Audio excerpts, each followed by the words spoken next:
But right now, here we go, back to the action. Kyle Mohan on the start line for his second run. Can he do it again?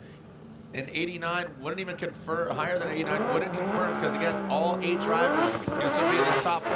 Here we go, Dylan Hughes. Let's get your feedback on the replay. But right now, I'm going to go live action as Kyle Mohan blends into that wall.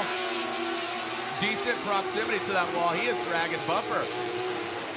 Not a massive degree of angle, but now comes over the hip. Kind of a correction there as he went over the jump and now into that second outside zone. And exactly to your point, Dylan, just kind of the hardest, easiest track you've ever driven, because now you're kind of pins and needles. You're walking on eggshells. You know, what's going through Kyle's mind when he has that run? Well, and this is another one of the tracks where drifting is kind of weird, where it's not a race, but the fastest car usually wins, right? So we're always looking for a grip on these kind of tracks, and coming off of this big bank right here, there is a massive hole, and it is a massive, abrupt jolt that you can feel. And when the suspension bottoms out, basically that energy has to go somewhere, and it's going to blow that tire off the bead. So what we do is we lower our tire pressure, we change our shocks, and we basically have to find our sweet spot, right? Because we can't go too low on tire pressure, because then you're going to blow the tire off the bead. So for us, what we do is we got to go down there, lower the tire pressure basically until the wheel falls off the tire, or the tire falls off the wheel, and then you got to go up from there. So really, you kind of got to search for grip in different ways, which is really, really tough to do.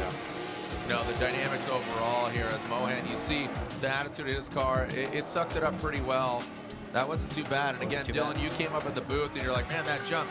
And you said, you know, after that first interclip, you made it sound like you were just cruising. And legitimately, your car, just because you're up here, I'm not saying this, your car managed that jump and that disruption probably better than most. You know, and I think that sometimes you just get lucky. If your back tire moves 1 foot one way or the other, it will change the way the car bounces. All right, I believe this is side lap for Adam LZ. So Adam LZ, a lot of fans blow up the internet, and there's an 80 for Kyle the Menace Mohan.